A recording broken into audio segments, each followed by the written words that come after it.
Ladles and gentlemen, welcome back to another epically epic episode of Nerdy Urges. With me today, the man, the myth, the loudmouth himself, Mr. Danny Motta. How are you doing? I was good until you fucking insulted me. Oh my god, can I swear also? Yeah, I it's totally fine. didn't clear that It's with fine. you. Awesome, cool. I came in so hot and just proved you immediately right. You're welcome. But yeah, But yeah, thank you so much for having me. not a problem, man. Thank you for being here. Today, we are discussing one of the most prevalent topic of nerd culture, comic book movies and TV shows. The good, the bad, and the god-awful. What? And yes, because of my shirt, we're definitely going to discuss the new Batman movie at some point.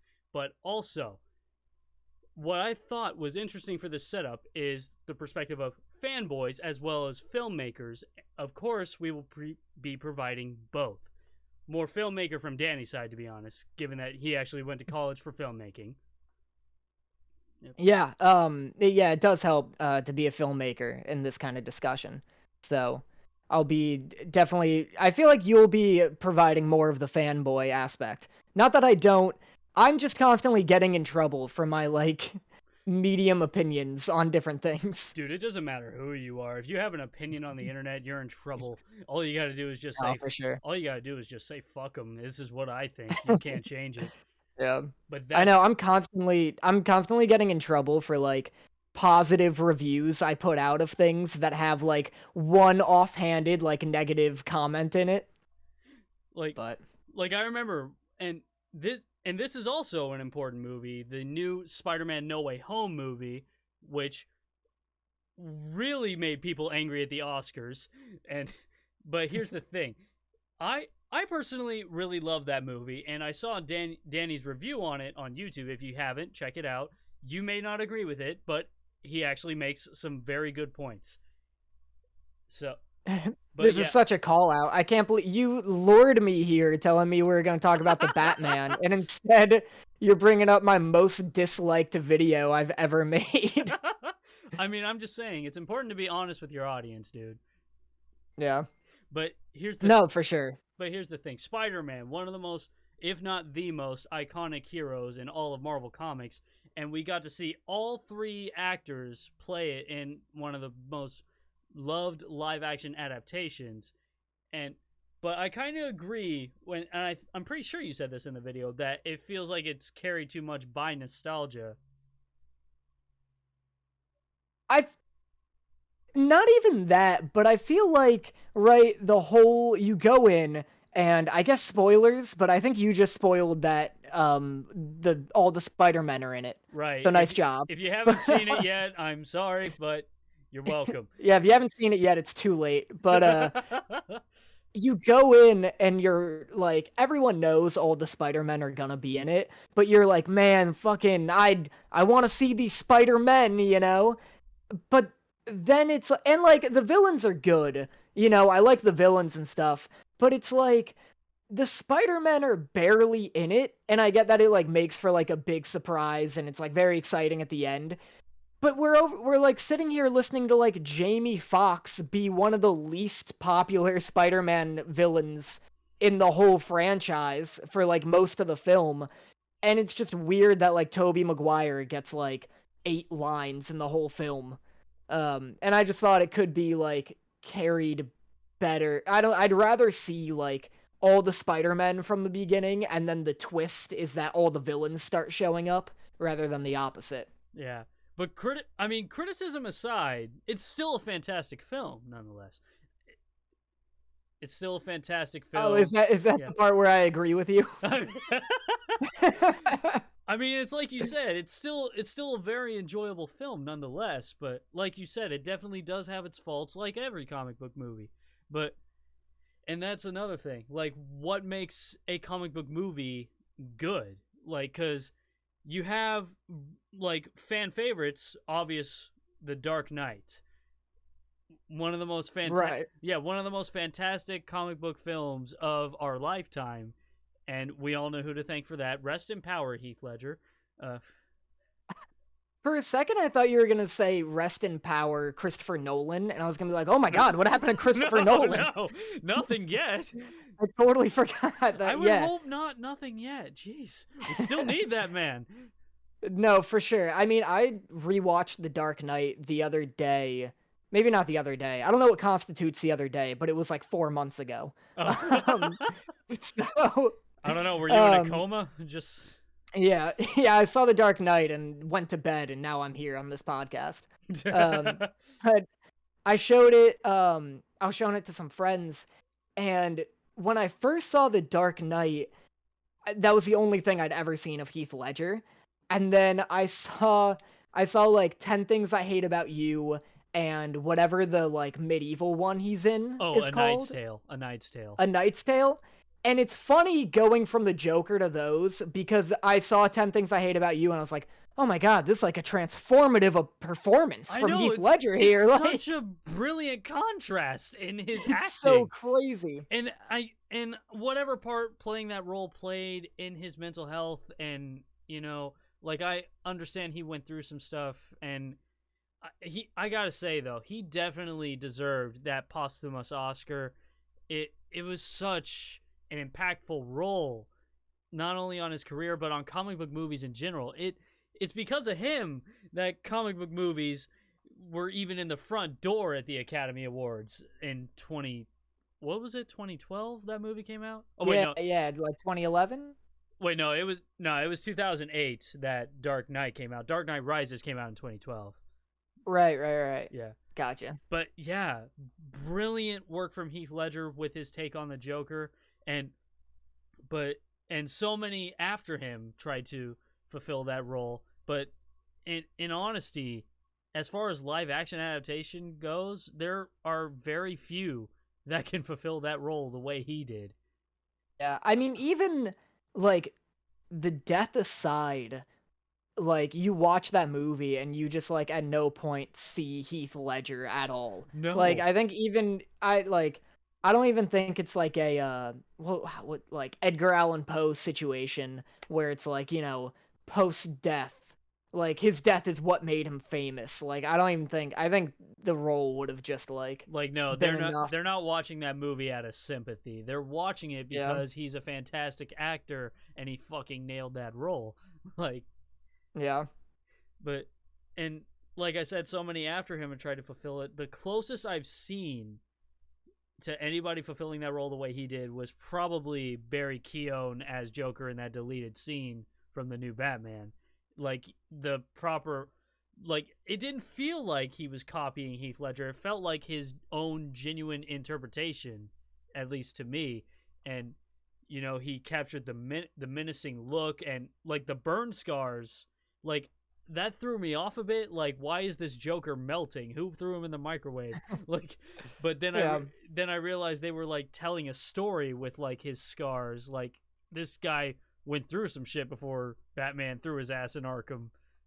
Like, yeah, I love the design. Like, I like that he looks like a bunch of ground beef held together with twine. Right. Like he's just this like he looks like a brain, like falling apart. Right. But that's actually what he is in a way. Yeah. Oh, fuck. Nice. Yeah. Nice tag team metaphor there. Right. But no, yeah, he just like because I found out that like Barry Keoghan, is that how you pronounce his name? Or? Yeah. It's an I found name, out. So yeah. I'd found out that he was playing him, and like I'd only seen him in The Green Knight. And this was before the deleted scene came out, and like my friend was like, "Yeah, do you know like he's gonna play the Joker?" And I was like, "Oh, that like twerp from The Green Knight. Like I don't want to that nerdy Irish dude from the Eternals. Oh no." Yeah, like I didn't like the idea at all, but like yeah, no, he really. I was afraid it would just, and in the Batman, to me it kind of felt like. I was like, what is this Heath Ledger impression? But like in that deleted scene, it like saves that character, which is ironic because everyone has said like, this scene is maybe the best part of the movie, but it was so smart of them to leave it out. Like right, it didn't need to be in the movie. If they kept that in, the rest of the movie would look terrible. Because as as overplayed as it is, the Batman versus Joker trope in the Batman movie stories, like that was a brilliantly put together scene by Matt Reeves and them, and if they had left that in the movie, it would have just made everything would have looked like trash, much like Riddler's costume in that movie. It would have just been a hot green trash bag. Yeah, well, that was like I don't know what order we're diving into the Batman in, but like seamlessly transitioning to the Riddler real quick. Yeah. I feel like that was my other concern with the scene in the movie when I guess spoilers Yeah, again. mild spoilers. um I'm just gonna put edit like a spoilers tag above our faces. Yeah, for sure. You're gonna need to because we like are way late for the for that. But we won't anyway, we won't be by now though. So yeah, I guess so. But yeah, true. I feel like the reason like I didn't like the Joker in the Batman was because in his scene he's like chatting with the Riddler like through the prison walls, and I was like, oh, we have like two Jokers in this world, right? Like I was like, why would you put this version of the Riddler next to a Joker? Because this version of the Riddler to me feels too much like Heath Ledger. Like even after watching the movie, I'm like, there's like a lot of Heath Ledgerisms in it, and so I was like, oh, now you're putting him next to a Joker. But then once we see the deleted scene, it's like, oh, this Joker is actually like less unhinged seemingly. Like that's the vibe I got. He seems less like unhinged than the Riddler and more there's like a weird cold like hatred to him. Yeah. It's and like, so he does feel distinct. yeah, it's like a cold hatred, but it's like underneath like a warm, happy, childlike psycho. But that's like the perfect way to describe Joker's character, and Barry Keoghan definitely conveyed that feel very well. But Paul Dano's Riddler, I have to admit, like, not the type of Riddler I expected, but it was still a very enjoyable Riddler. I just wish they had done better about his costume, though. Like the costume, it looks better in photos than it did in the movie. I think. Yeah, that's what I'm talking about. Because like when they released that image of him just standing there, that was like genuinely menacing, and I was like, this is comic book villain material. But then we didn't get any of that light in the movie, and I'm like, still a good villain though. I just wish we saw more of him. Yeah, no, I totally agree. I think my biggest complaint with the movie would be more Riddler and less like mob stuff. Because I feel like there's like so many moments where he's like hunting down the Penguin or the mob or something, and like they're trying to find Catwoman's friend, and I was like, is anyone looking for the Riddler right now? Like the Riddler felt so ignored. Like, but that's another thing I like. Like the new Batman genuinely feels like a detective movie. We definitely capture the detective side of Batman as well as the like younger, mentally distant Batman. Mm-hmm. Yeah, I like a lot of people like complain about Robert Pattinson, like the emo Bruce Wayne. And like I understand the idea that like if you have a Batman in this city, or a Vengeance, if you will. If you have a Vengeance in this city and like everyone's like, "Oh, who is it?" It's probably the goth billionaire who never leaves his house. Right? but I don't know, he was fun, he was interesting. Like I found this Batman more interesting than Christian Bale's, and that could be the voice and the costume, but like sometimes that's all you need. Like, I mean, I have love for Christian Bale's Batman, but because here's the thing. Robert Pattinson was a much better Batman than Christian Bale, but Christian Bale was a better Bruce Wayne in my opinion, but that's only because these were two different stories.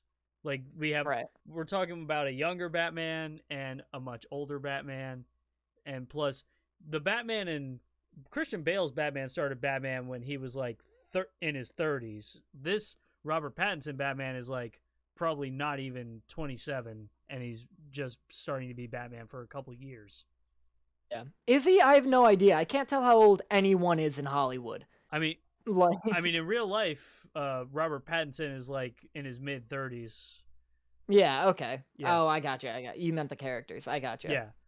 But yeah, this is like the younger, mentally distant Batman who's, becoming more and more of a detective, working with Jim Gordon, catching the Riddler. And that's another thing that I wanted to talk about with the newer Batman, the Jim Gordon. First off, I love Jeffrey Wright as an actor, but as Jim Gordon, like this specific Jim Gordon, I definitely love the aggressive type of Jim Gordon from the comics, like how he definitely brings Black Air Force energy to his, adversaries. Like I remember in a Batman comic I read, when he and Batman went up against Calendar Man, and I think it was the Long Halloween. I could be very wrong about that, and I'm fully ready to be wrong about that. But he literally punched like 3 teeth out of Calendar Man's face because he threatened Barbara, his daughter.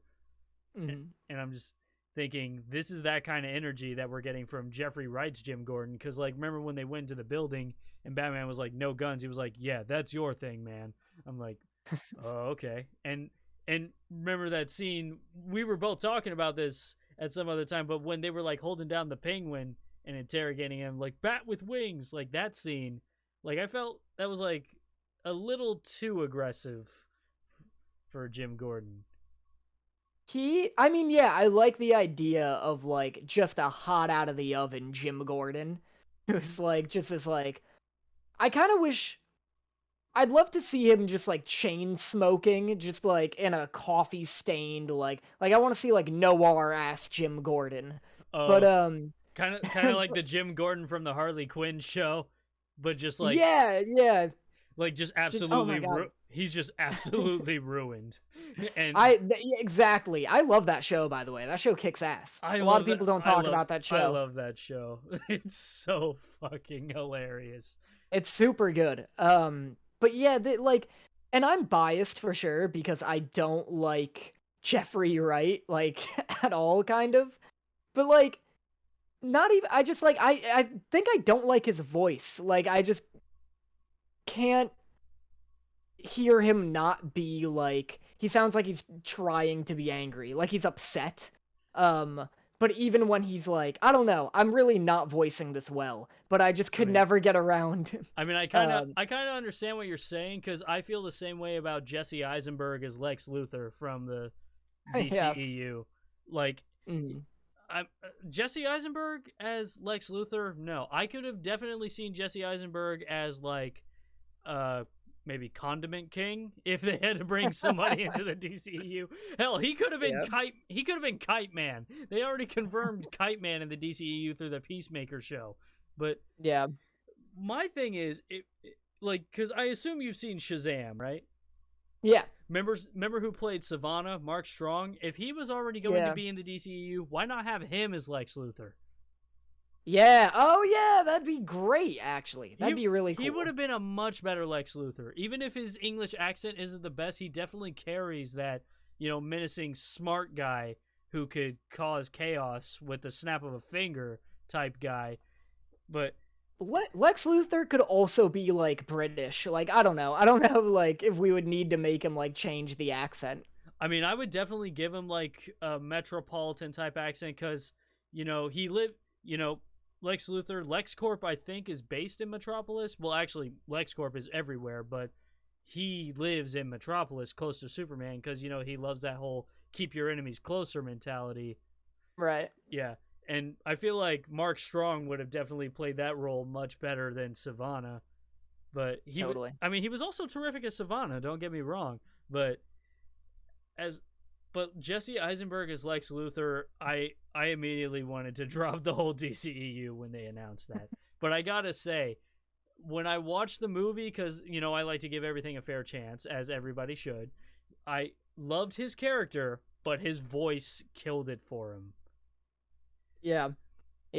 I mean, yeah, I guess it just comes down to that for me with Jim Gordon. Like, I would have loved, like, like an Idris Elba or something, even though he's kind of like the biggest man on earth. That may be too big of a Jim Gordon, but like Yeah. just someone who can bring a little like subtlety, I suppose. Like he just Jeffrey Wright just always comes off to me as like someone like pretending to be like a hard-boiled cop.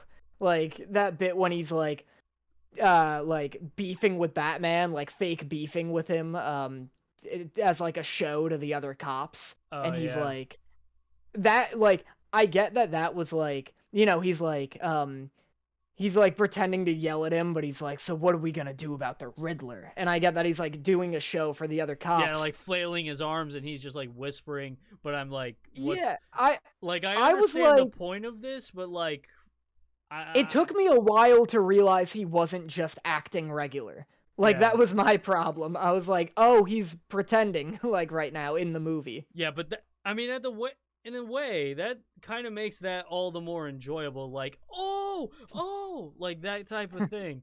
Like you're calling out, like, oh, I didn't realize that. That was actually really smart. Like stuff like that in a detective movie, it makes it that much more enjoyable, in my opinion.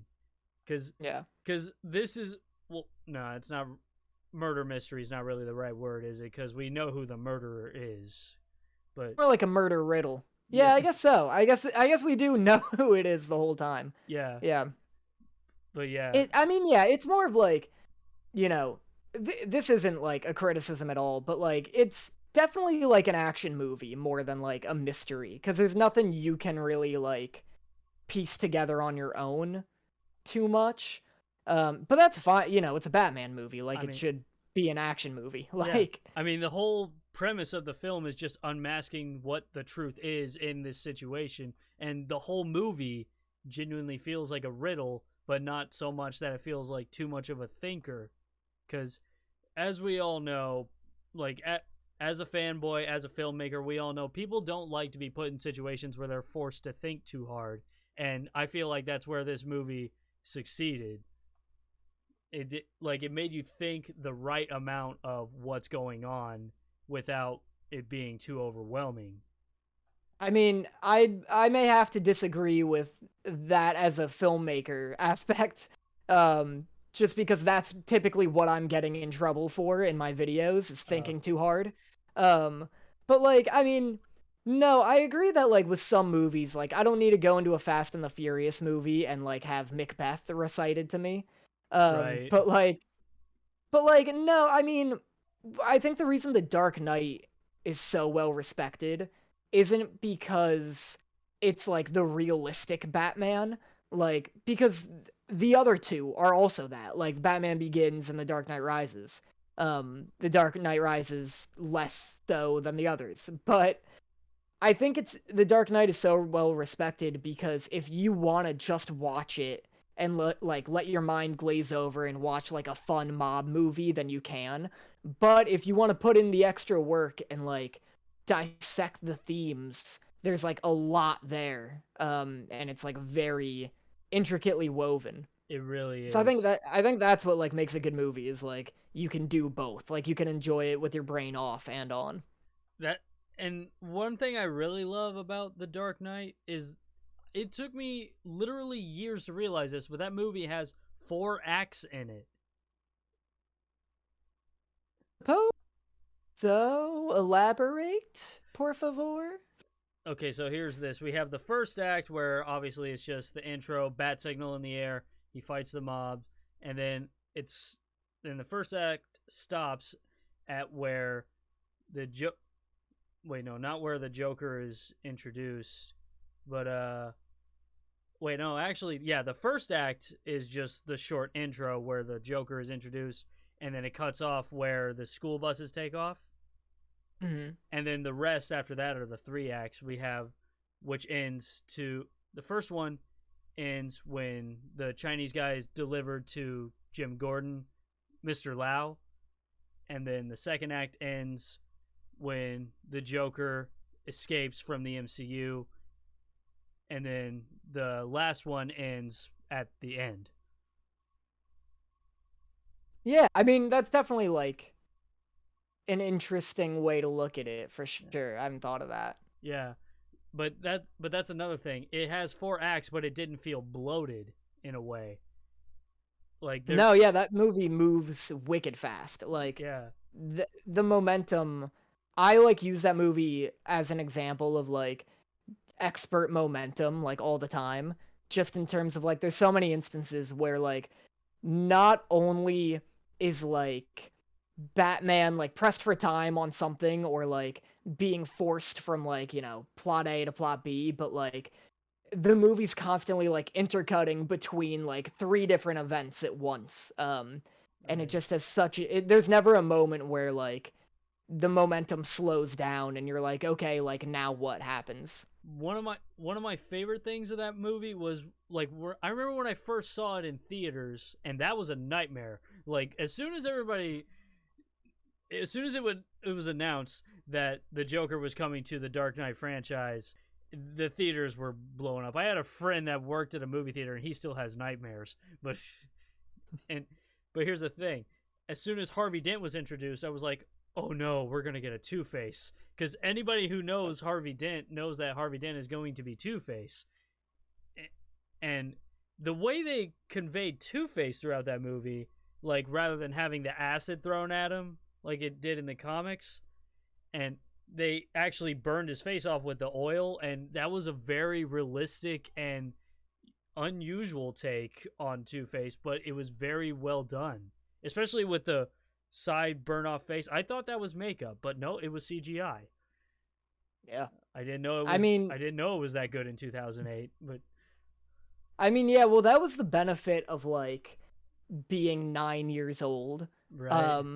And pre Arkham City is that like which was like my favorite game and what like actually got me into comics. But like I remember I was in the theater and yeah, he gets his face burnt and my mom leans over to me. Again, I'm like 9 years old and she's like, "Oh, he's going to be that one guy." And I'm like, "What the hell are you talking about?" And I just like had no idea, and then he's like half a skeleton and I was like, "Whoa, there's 2 villains. Crazy." And I like I get that like we're at an era where that can never happen again, but like anytime a new series or movie based off a hero I like is coming out, like we've gotten so many Batman stories that it's cool when it's like, oh, the Riddler is gonna be in this movie, because it's like, oh, sick, we haven't had a good Riddler and I love the Riddler. But like, man, would it be cool to have like a movie exclusive villain for once or something like that? Right. Just because now it's like, if Harvey Dent shows up in like the Batman 2 or something, you're like, oh, he's Two-Face later. Like, and now you're just waiting for him to become Two-Face. Like what I would love, like first off, because of that teaser at the end of the Batman, we know there's going to be a sequel more than likely. But what I would love to see as at least one of the villains in the sequel is Killer Croc, because after what Riddler did, the whole city is flooded. That's a perfect opening for a crocodile villain to just fly around and eat people. Hell, even throw in King Shark. True, that would be sick.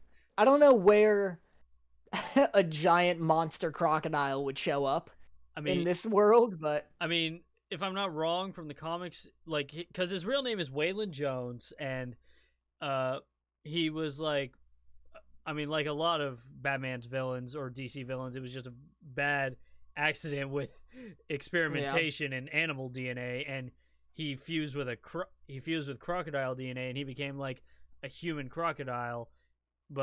And I just hope they do him a lot better than they did in that first Suicide Squad movie, because yeah, I saw the way you winced your face right there. Just oh god. I know. I would love like a big ass like Arkham Asylum Killer Croc. Yes. Like just an absolute monster. Like teeth coming out of the lips. Like not like scaly lips. This doesn't look like Killer Croc to me. This looks like somebody took the Thing from Fantastic Four and painted him green. Like, no. Yeah. No, for sure. I mean yeah, I mean this movie was like, everyone says it was a lot like Seven, so maybe the sequel is gonna be like Jaws. Oh yeah. Like that'd be but I would love Scarecrow to show up in another Batman movie. Yes. Um, yeah. Scarecrow, like, I don't know if you saw it on my Instagram, but I cosplayed Scarecrow while I was in Vegas. Oh shit. Yeah, he's actually one of my favorite Batman villains because, like, Scarecrow's whole thing is weaponizing fear, and Batman is all about becoming fear. And Right. I'm like, this is kind of an interesting contrast between these two. And I'm just like, all right, let's see him battle it out. Because, like, out of all of Batman's rogues gallery, like his collection of villains, Scarecrow, like my top three, Scarecrow, Mad Hatter, and Calendar Man, as far as C villains go. Mm-hmm. And I definitely want to see Mad Hatter because we already saw Calendar Man in the James Gunn Suicide Squad because he was like making fun of Polka Dot Man. Remember him? Yeah. Yeah, I definitely want to see him in the DCEU because people sleep on Calendar Man. This guy is an expert fighter. He's a like massively psychotic serial killer, like a lot of DC villains, but the stuff that he pulls off is very intricate and elusive, and it's menacing. Yeah. Yeah. No, for sure. And I mean, it would fit in this like serial killer kind of world that Matt Reeves is building. Yeah, definitely. And if they somehow incorporate this into like the DCEU's multiverse that they're trying to bring up with the Flash movie, like Yeah. that would make it all the more interesting, but I'm not going to say better just yet. Cuz Yeah. like I keep saying, they have brilliant actors, brilliant concepts, and they just fall to poor execution. Yeah. I mean, I would prefer if the Batman stays out of Flashpoint just to keep it like not like supernatural Right. necessarily. Just cuz I don't know. And we have like I don't know, the DCEU is like such a mess right now. I would prefer that they just like I wish I mean, I don't know. People are excited for Flashpoint, but like we're on such a good roll with like the Joker and the Batman now, and like why are we gonna try and like make things like a cinematic universe again when like it failed the last like what's changed since the last time, I suppose. Exactly. Like they're trying to try again, but it's not like I guess James Gunn is helming it now, maybe. Like maybe that's their plan. Like I mean, James Gunn's he is and he isn't. Like he definitely saved just a sprinkle of hope for the DCEU with Peacemaker and the Suicide Squad, and with them trying to greenlight Peacemaker season 2. Maybe he'll work on that, but I definitely hope like we get more people like James Gunn involved in the DCEU because we need people that actually understand what they're working with. It just seems like they don't understand at all what they're working with in the earlier movies because it first kicked off with Man of Steel, directed by Zack Snyder, and Zack Snyder is a longtime comic book fanboy. I mean, he worked with Watchmen, which I fully love, by the way, one of my favorite comic book movies of all time. Yeah, he worked on Watchmen. A dope movie. Great movie. He worked on Watchmen. He worked on Superman Returns, which in my opinion is underappreciated. I understand why people didn't receive it too well, but I felt like he did a good job on that one for what it was. But yeah, and he actually understands like the stories through the comics, and he understands the characters, like the mentality, and he actually knows what to work with. And the same goes for James Gunn. And if they don't, they actually take the time to do their research, which not a lot of people do because they just want to rush this stuff out. They just want to dish out as much material as possible for consumption. And that was where the DCEU failed because they kept trying to rush to compete with Marvel. I'm like, no, just Warner Brothers, back off a bit, let them stay in their lane and let them go at it at their own pace. That's what made Marvel succeed. They were in their own lane. It wasn't a race. Everybody, you were either a Marvel fan or a DC fan, or you were both, and you were just appreciating both for what they were. Yeah, I mean, yeah, Marvel taking its time was like a big aspect to it. Like they didn't start like crossing things over until the Avengers, you know? And there was like little things like in the post-credit sequences, but it Yeah. went like Man of Steel to Batman versus Superman, which also had Wonder Woman in it for some reason, and Doomsday. Like, what a nightmare mess of a movie. Like what first off, I, I don't think I'm ever gonna forgive him for how they did Doomsday. Doomsday was never a clone of General Zod. Yeah. He was literally an extra dimensional being who was a minion of Darkseid. I'm like, I know, well, you ended up having or wanting Darkseid, so why didn't they just do that? Like, I mean, if you're gonna allude to Darkseid, why don't you just have him be like what Steppenwolf ended up being? right. And first off, Steppenwolf. I love, like, I don't know if you know who Kieran Hines is, do you? No. Okay, have you ever seen Ghost Rider Spirit of Vengeance? Yeah, unfortunately. Yeah. He played the devil in that movie. Oh, gotcha. Yeah, he's the one who voiced Steppenwolf. And I don't know why they made him sound like he was gargling applesauce the entire movie, but Jesus, just let Kieran Hines work with his natural voice. He has a brilliant voice for a villain. Yeah, he has a great voice. Yeah. Like, why did you do that to him? Why did you do that to my boy? And I'm just like, but like, nah, let's just give him like fucking infinity antlers and have him gargle applesauce and sausage gravy. Just why did you do that to him? And the parademons, the parademons didn't even look like parademons. They just look like little insect people. I know. And yeah, just like the whole movie's like an absolute train wreck. It really was. Like both of them, Batman vs Superman and Justice League. Yeah, and I don't think I ever talked about this in my content, but when I was in Orlando a few months ago, I met Ray Fisher, who played Cyborg in the DCEU. Oh, crazy. Yeah, I know. I even have an autograph poster from him. I will love that forever. But I talked to him, and I was like, I'm sorry for everything you went through with Joss Whedon. He just looks at me and goes, "Thank you, man." And I'm just like, I'm like, not a problem, man. You deserved way better. I'm glad you got another chance with Snyder and the reshoots. And he's just like, "Hey, man, Borg life." And I'm like, dope. He actually said Borg life. What a weird... Is that like something Cyborg's ever said? That's not something he's ever said, but that's like a thing he started on his Twitter for like being able to play Cyborg, I guess. That's funny. Yeah, it is. But one of the things I loved was like how Cyborg was just there throughout the Whedon cut. Like he was literally just there with like little to no purpose, even though that he was one of the most iconic members of the Justice League. I mean, he wasn't even necessarily a founding member, but he was definitely an important member because he's half human, half father box, which is literally one of Darkseid's biggest fears, even though he won't admit it.